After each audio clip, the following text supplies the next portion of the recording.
Hello and welcome to Kitaab Klub's interview with the author of our August book, Love Craves Cardamom. Aashna Avachat is a YA author from Berkeley, California, and a recent graduate of Harvard Law School. She's passionate about uplifting marginalized voices in publishing and supporting creators of color. When she's not writing, she's probably reading on a sunny patch of grass, going on long walks to grocery stores, or being cozy with one of her many foster kittens. Ashna is the author of Love Craves Cardamom, which was our book club's August read, and the editor of Study Break, a young adult college anthology. Her debut, Dark Academia Murder Mystery Mischief Girls, comes out in fall 2026, and her second romantic comedy, How to Fake a Love Story in 15 Days, comes out in winter 2027. Hi, Ashna. So glad to have had Love Craves Cardamom as our first book for my bookmark. Anyways, first book for the Kitab Club's read, and also so excited to have you here today. Um, so I wanted to first say, like, for me, I have been reading romance for like the longest time. Like, I love reading romance, and YA is like one of my top genres. I read more like 90% of the books I read is YA. So this was like meant to be kind of, but for like the last year maybe I've had trouble getting into romance. Like I don't know why, but every time I read them, I've just been cringing and not having as much fun as I used to. But this book did not have that reaction. I flew through it. Like it was so fun, and it was like the perfect balance between like romance and comedy, and like the banter was just so good. So yeah, I just loved it, and I just want to know like how you got into, or like how you decided to start writing YA romance specifically, but also just like how you got into writing, and like did you always know you wanted to be an author? Like how did your writing journey begin basically? So Yeah. Well, first, thank you so much for having me, and thank you for all the kind words about Love Craves Cardamom. I'm so glad that it was a fun read for you. As for, okay, writing journey, how did I know I wanted to write YA? I think mostly because that's a lot of what I read as well. It's a lot of what I read, obviously, growing up, and I continued to read YA even after I had like aged out of the intended audience. Mhm. And I always have loved like the YA writing style so much. It's so voicey, it's so fast paced. It's like fun and exciting. I feel like sometimes adult books are so serious. And that's not to say that YA can't like address serious issues. It often does. But I love like the voice and style and hopefulness of the writing for younger readers. Yeah. So that's something that is important to me, and that's why I like to write YA. Mhm. Um, I think I always knew that I wanted to write. When I was a kid, my like dreamed like what do you want to be when you grow up? I would always say yeah, like the first that I remember was author and illustrator. Illustrator didn't work out. I don't have the talent for that, but I always like wanted to be telling stories. And I think that was because I was reading so much. I think like my family would take me and my younger sister to the library so often. I feel like I grew up at the public library.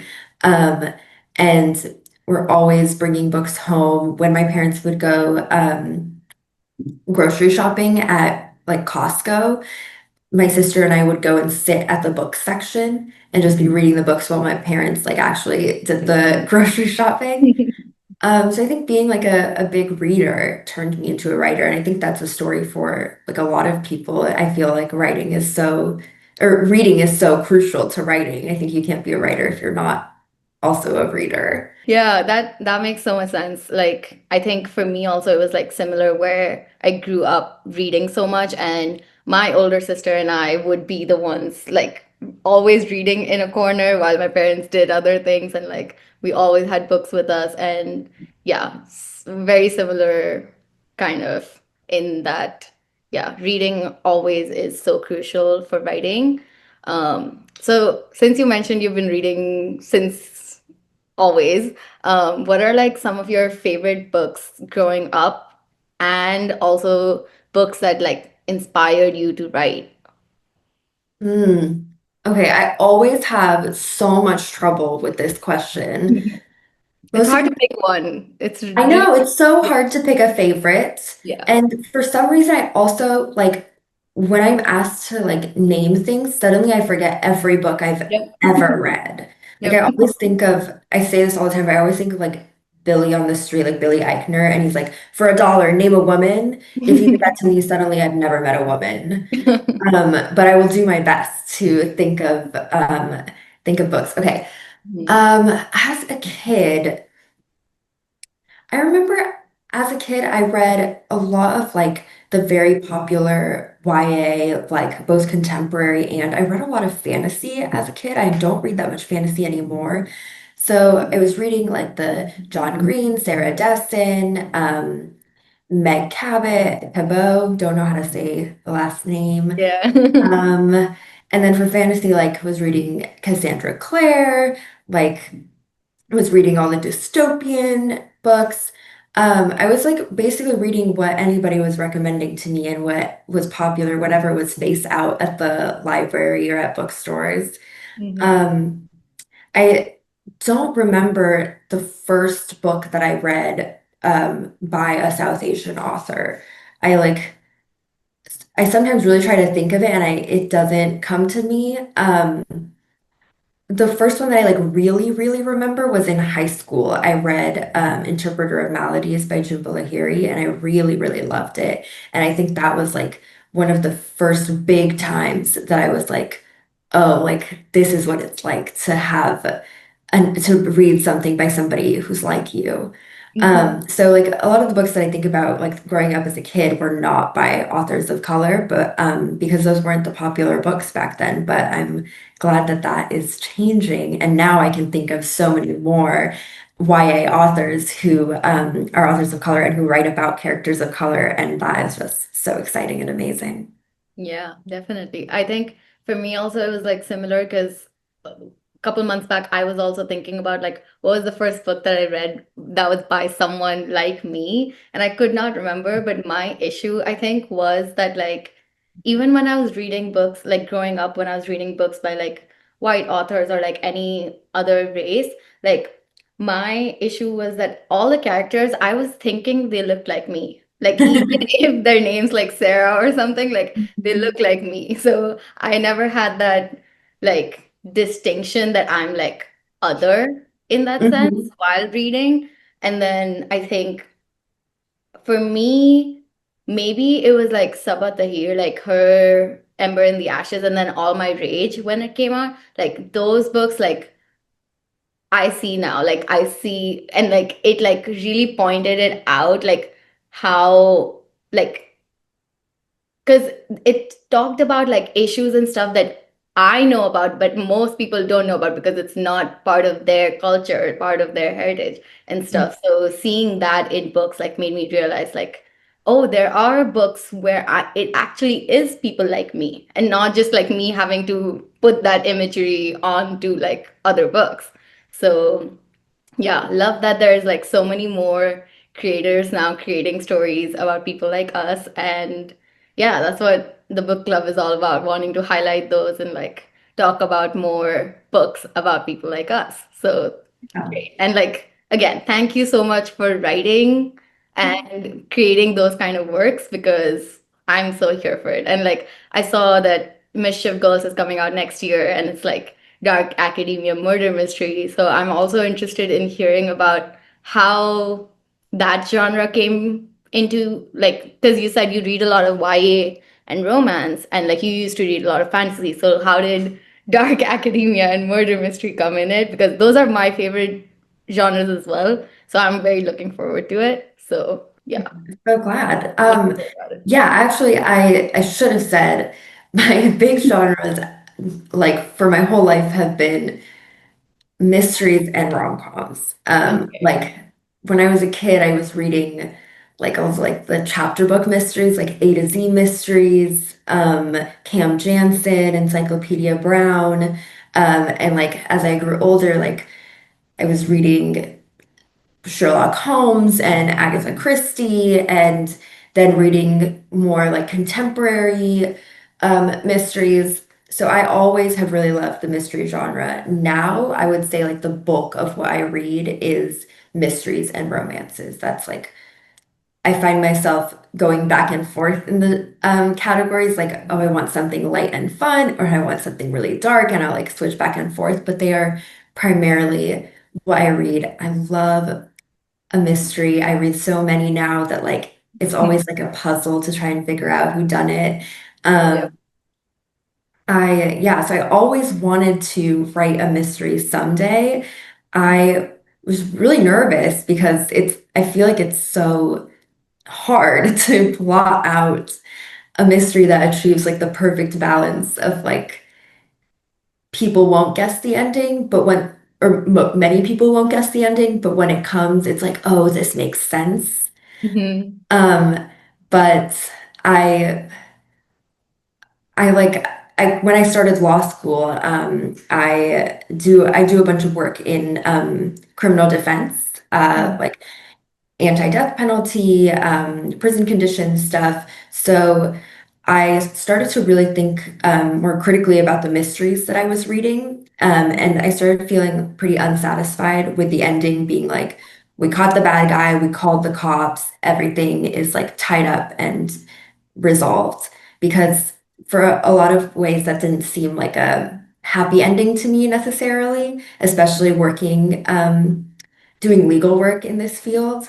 So I really wanted to write a mystery where the ending is not so tidy and the police and the criminal legal system are not considered like the solution. Mhm. And so that's what inspired me to write Mischief Girls. That is so interesting because for me, I also love mystery, but I recently only got into it like in the last like 2 years, 3 years maybe. And so I have been gobbling up every mystery book that I can.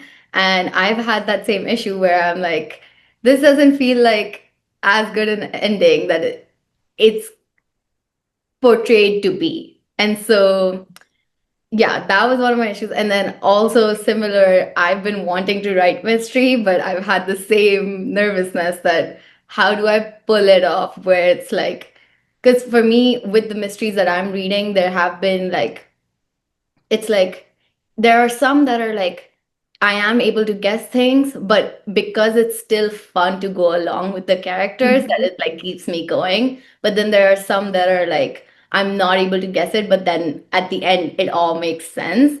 And wanting to replicate those patterns, but like not do something that has already been done. Like Agatha Christie's like there's like so many now like whodunit has become a subgenre in itself like those kind of things so like my nervousness comes like I want to do something different but like haven't even like started thinking about how to go about it so like maybe in my masters I will start and think about it but yeah so wait you said that mystery is you've been reading mostly mysteries now is there any recommendations you have for me. Well, I'm a big Holly Jackson fan. Same. Wait, are So, you talking about the new one? yes, that's the Okay, most recent one that I okay, read. that's Um, good. No, yeah, and I haven't read that yet.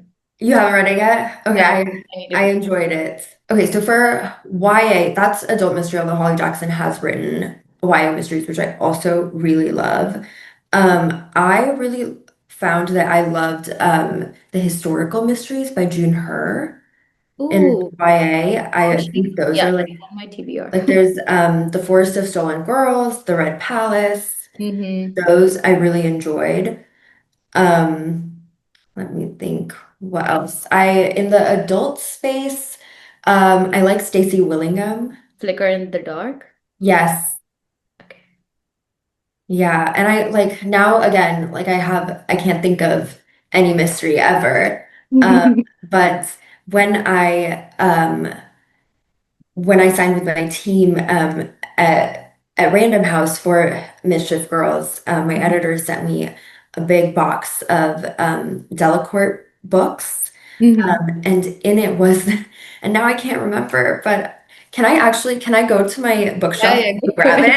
Yeah, it? yeah. All good. Okay, okay. This is why I was thinking of Stacey Willingham also, because I read this, which is also a Delacorte book, and it's Wander in the Dark. So Okay. similar title to Flicker in the Dark. Mhm. Um, and I really liked this also. Okay. Yeah, and this is YA. Okay, good. I love YA mysteries more than adult, but I'll check it out. Thank you for that. Okay, going back to the questions.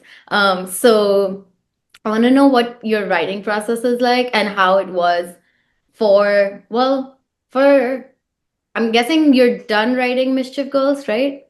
And Yeah, I actually just turned in the like final draft like oh, last wow. Congrats. week. So for this and for Mischief Girls, I'm guessing you were writing it while you were also going to law school. So how was juggling that and how, like, what your writing process is like? Do you have like a only write in the morning, only write at night, anywhere, anytime, like, or like things you need specifically, like on your desk when you're writing or things like that? I will say the main thing is that I'm definitely like a plotter. I Mhm. will outline before I write. I spend a lot of time like brainstorming, coming up with like chapter outlines, and then I start writing, and I find that that helps me like beat writer's block, but also like helps me stay consistent because I'm like, oh, I wake up today, I know what I'm writing today. Like I already have it planned. As for like schedule or routine, I don't really have one. When I am drafting, I try to draft every day, like every weekday. Um, but I'm not like super strict about it, and I will do it whenever I can make the time for it during the day. I sometimes write at home. I sometimes write like at coffee shops. I used to only be able to write at home, but for like the past year, I've mostly been drafting at coffee shops. I think it like helps me feel like, okay, like I'm in a specific place. There's nothing for me to do here but Mhm. write. Yeah. Um, and yeah, as for like what I need with me, not much. I'm really not like a big like writing routine person. I kind of just write when I have the time, when I'm able to. That's what like that flexibility is what helped me get through writing it during law school. But I will say like sometimes I was in the back of class, like writing when I was supposed to be paying attention. But yeah, yeah, I like to have a drink if I can. I like to drink matcha when I'm writing, but not always. Yeah, that makes sense. Yeah, I think for me, I have never been able to write at home, and I always go to coffee shops because of the same reason where there's nothing else for me to do. I cannot be cleaning or like diverting Mhm. and doing other things. I need to be writing. So, yeah, completely relate to you on that. And so you're mostly a typer then? You don't write by hand at all? Oh yeah, I only type. I will write by hand when I'm brainstorming and like when I'm planning. Yeah. So I will have like a really messy notebooks then. But yes, I only type. I find that I type so much faster than I can write by hand. And I feel like sometimes like the words are on the page when I'm typing before I've even like really thought of them. Mhm. And so I like the like speed that that allows me. I That's great. really admire people who write by hand. I think it's so impressive. Yeah, I think for me, it's like I start, like, I'll do like one writing sprint, like the first 10 minutes by hand, just to get my brain going. And then I'll move to that so that the speed of my brain working matches the typing. So, yeah, but like starting, I usually do notebooks so that it can actually flow. So, That's so cool. I like, my gosh, I haven't like really written stuff by hand in so long.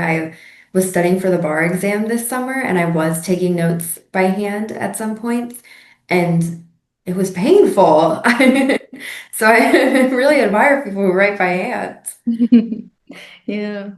So in terms of writing scenes, and specifically for Love Craves Cardamom, was there any scene that was particularly difficult to write? And um, you said that you outline extensively beforehand so that you don't have to deal with writer's block. But did you have any moment, like significant moment of writer's block while writing this, and how did you navigate it?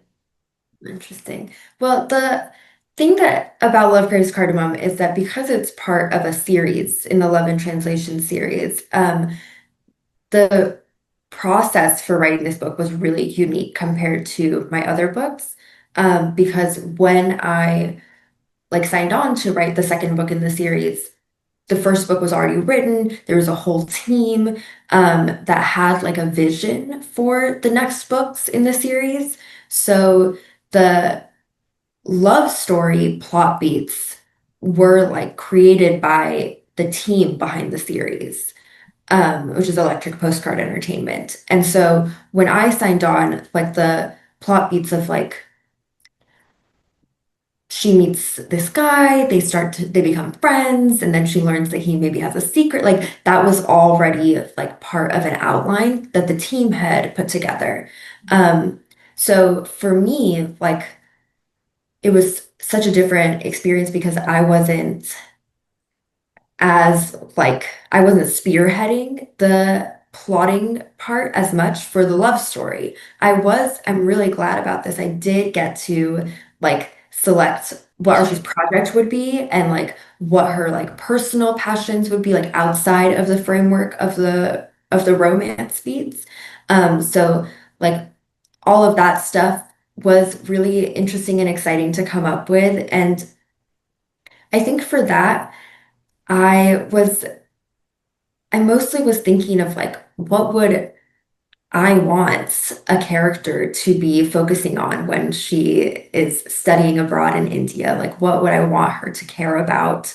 And what would I like? I feel like writing for younger audiences also, it's such like a privilege and a responsibility to um, bring something more to the story than just like plots. And so that's something that was really important to me. So I was really like grateful and excited that I got to like have creative control over that aspect. As for like writer's block for any of the moments, I think I struggled a little bit with some of the early romantic moments and figuring out how to write them because one thing that I always think about when I write romance is like, why this person? Like, why is the love interest? Why is it not anybody else? What makes these two people like the people for the other person? And I like it was a little challenging to figure out how like why this new guy on the train was like capture so much of Archie's attention, and similarly, why this random girl on the train would capture so much of Shiv's attention. And so that I tend to write in my own like separately, I tend to write a lot of friends to lovers because I find that like then I can so much more easily answer the question of why this person. And it's because, you know, you've known each other your whole lives, you like know each other inside and out, like you have such a good foundation of friendship that the romance feels like it just makes sense. And so this was one of the first times where I was writing something where the characters were not longtime friends, and that was a little bit challenging. That makes sense. Yeah, that is interesting to think about because yeah, I also, as soon as you said it, it came to me that I also write a lot of friends to lovers for that reason, and it never clicked why that was easier to write than the other kinds of tropes. Yeah. So yeah, that is very interesting to hear about. Um, I also want to know, besides then, since you said the team was heavily part of the plot in terms of the romance. I want to know for Mischief Girls, and are you working on how to Yes, fall in love in 15 days? How to yes. saying that wrong? How to fake a love story in 15 days. Yeah. It's a long title. Um, yes, I also am we're doing like final revisions for How to Bake a Love Story in 15 Days. So that is Wow. also exciting. The funny thing is I wrote the very first draft of that book before I wrote Mischief Girls or Love Craves Cardamom. So it's interesting that it's the Wow. one that's being published the latest. Yeah, and that was also during law school for No, you? that one I actually drafted, like the very first draft, the year before I started law school. So it's been a Wow. long time, like a long process. Hmm. Drafted Mischief Girls in my first and second years of law school, and I drafted Love Craves Cardamom in my second year of law school. Nice. That's amazing. And congrats then that your was that your first work? How to Fake a Love Story in 15 days? My first work to be published. Yeah. I wrote I did with my agent write a couple of drafts of other books that did not end up going anywhere. But it was good practice for for the Maybe ones in the that are actually future. coming. Maybe in the future. So, well, congrats on getting How to Fake a Love Story in 15 days also hopefully soon out in the world. So I want to know how you get inspiration for your works. Like you mentioned Mischief Girls was, law school and like your reading. How was it um for Love Craves Cardamom, since you said you chose like her being passionate about art and like, wanting to become a curator and like even like the topics that were mentioned, like make like having those thought-provoking, heavy-ish topics in the book, but still navigating them in like such a way that it still fits a YA contemporary romance genre. Like I think you handled that really, really well. And so I wanted to know how you decided upon those and like how it was writing them itself. And like what considerations you took to writing that. Yeah. That's a really good question. I mean, it's similar to like what I said about writing for young people feels like a Hmm. responsibility in some ways that like I want to do something more than just write a fun book. I do love a fun escapist book, but I feel like I always want to add in something more. And I thought that especially because this was such a unique opportunity to write a book, a contemporary YA set in India. I feel like most contemporary YAs are set in the West. I really wanted to use the opportunity to talk about moments in history and the impacts of imperialism, and sort of like the cultural and political atmosphere in India. Because I didn't know if I would get to do that for other books. Hmm. So that was like a big driving force behind that. I mean, I wanted considerations for it. I wanted to write about like topics of colonialism and the like lasting impacts of imperialism, um, with care and thoughtfully. So I did do a lot of research outside of like just like writing fiction. I find that most of the time for like a rom-com, it's not very research heavy. But I did do a good amount of research for Love Craves Cardamom, and that was like also a really fun and unique experience. Um, so yeah, I always hope that I will handle more serious topics with like the sensitivity and thoughtfulness. Um, so that was like definite that they need. So that was definitely like one of the considerations. Hmm.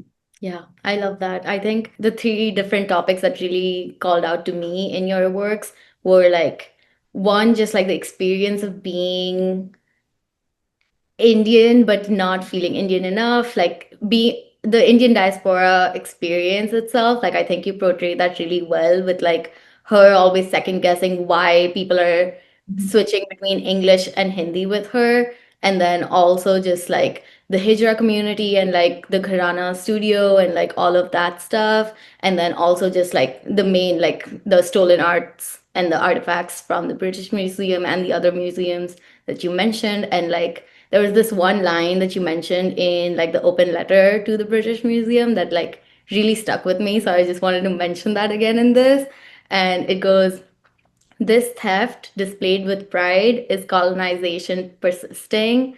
And I just like I read that line and it just like hit me so deeply. And yeah, I think the way you handled it and the way you navigated writing these topics were done very well. So Thank you. and That really means a lot. I'm glad. And so now that Love Craves Cardamom is out in the world, and then Mischief Girls is going to come soon, and then we're going to get How to Fake a Love Story in 15 Days in 2027, is there any advice you would give to writers of diverse backgrounds about anything, writing, publishing, anything? Yeah. Mostly just keep doing it, keep pushing, keep writing, keep trying.